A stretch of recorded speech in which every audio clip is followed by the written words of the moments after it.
Hi everyone, it's me, Krista. Welcome back to my channel if you've been here before. If not, welcome for the very first time to my little art corner here on YouTube. Today we're going to be doing prompt number 3 for Inktober, which is bulky. For some reason with the word bulky, I kept thinking of a big, oversized, bulky coat. Then I thought about possibly doing the Stay Puft Marshmallow Man from Ghostbusters, but my boyfriend suggested doing the killer from the film Urban Legend, and I went, well hey, why not? I know what you did last summer. In this case, I still know what you did last summer. The first thing I did was get my sketch in using a pencil. To get the straight lines and to figure out where I wanted the bars of the window panes to be, I used a triangle. This helped me get semi-straight lines going on, and also just helped me figure out where I was putting everything. As you can see, I have a lot of guidelines going on, almost a strange geometrical star shape to help me figure out where I was putting those window pane lines.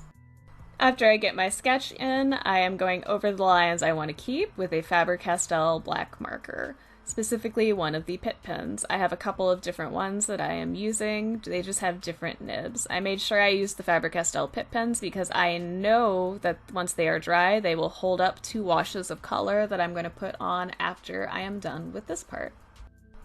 After I get my black lines in, but before I start laying down ink washes, I use a kneaded eraser to get rid of my pencil lines.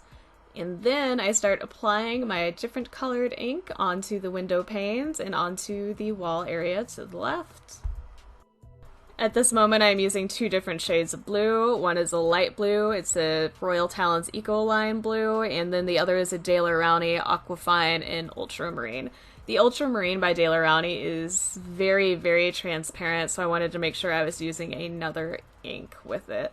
Also, I end up pulling in some Liquitex Professional ink and Carbon Black to mix in with the other 2 blues and to also deepen up where I had previously put the marker. I want a nice dark silhouette for our killer here. Then I start using the white Posca pen to help bring in some highlights. I'm attempting to get a lighting effect going over part of the killer here. I made it a little too thick, so I'm going to bring in a hairdryer to help dry out the areas that kind of got messed up and then go over it again. I'm also pulling in a couple of different alcohol-based markers in different shades of blue to help create some more depth on these shades I already have laid down. I also pull in a white gel pen to help redefine some of the areas that I want to be the whitest.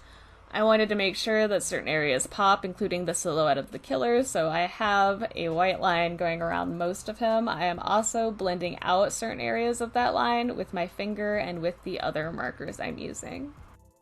I am also using that white gel pen and blending it out to help create a little bit of definition on the silhouette itself, creating a couple of highlights so the eye has some idea of where the hood itself lays and some other things.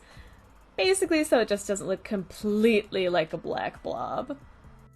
As you can see, I'm doing a lot of layers and adjusting as I go.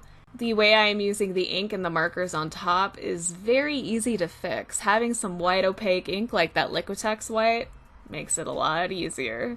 I also decided at this point I wanted a hook somewhere in my drawing, so I drew one in at the top there in the middle of the window. My goal for this one was to create a moody piece, and following the blue color scheme and doing the streaks on the windows I feel definitely adds to that. Like I said earlier, I just pulled in the white gel pen to help bring out the silhouette of the cloaked figure we've got going on here. I also decided I wanted to try a couple of red accents. You'll see me attempt to put some eyes in. I quickly nixed that idea. I do still keep the idea because I pull in a little bit of red splatters on the window, and I do some red drips along the black wall on the right of the drawing.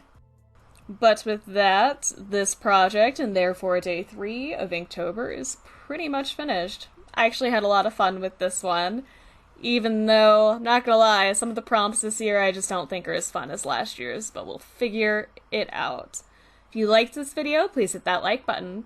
If you have any comments, questions, feelings, or concerns, or you want to let me know what you're doing for Inktober, let me know all about it in that comment section down below.